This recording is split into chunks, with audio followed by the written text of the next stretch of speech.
আজিৰ প্ৰথম প্ৰশ্নটো হৈছে অসমৰ ৰাজ্যিক জন্তু কোনটো? ইয়াৰ উত্তৰ হ'ব গ নম্বৰ এশিঙীয়া গড়। ২ নম্বৰ প্ৰশ্নটো হৈছে অসমৰ ৰাজ্যিক গছ কোনটো?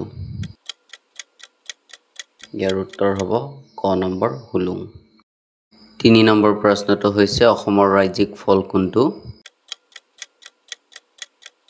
ইয়াৰ উত্তৰ হ'ব ক কাজিনেমু। ৪ নম্বৰ প্ৰশ্ন অসমৰ ৰাজ্যিক জলজ প্ৰাণী কোনটো? ইয়াৰ উত্তৰটো হ'ব শিহু বা গংগা ডলফিন।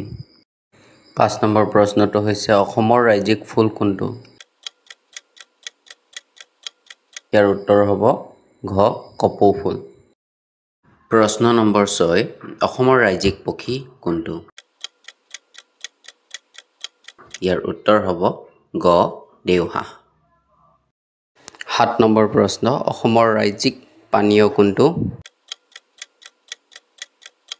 ইয়াৰ উত্তৰটো হ'ব ঘ চাহ।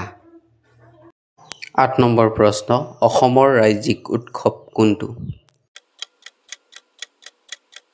ইয়াৰ উত্তৰ হ'ব ক বিহু।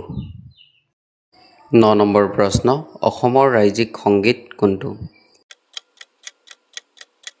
ইয়াৰ শুদ্ধ উত্তৰটো হ'ব খ অ মোৰ আপোনাৰ দেশ। ১০ নম্বৰ প্ৰশ্ন অসমৰ ৰাজ্যিক শ্লোগানটো কি? ইয়াৰ শুদ্ধ উত্তৰ হ'ব গ নম্বৰ জয় আই অসম। আজি তোমালোকলৈ 10টা প্ৰশ্ন আগবঢ়ালোঁ। যদি ভিডিঅ'টো চাই ভাল লাগিলে তোমালোকে ছাবস্ক্ৰাইব কৰি দিবা। ধন্যবাদ।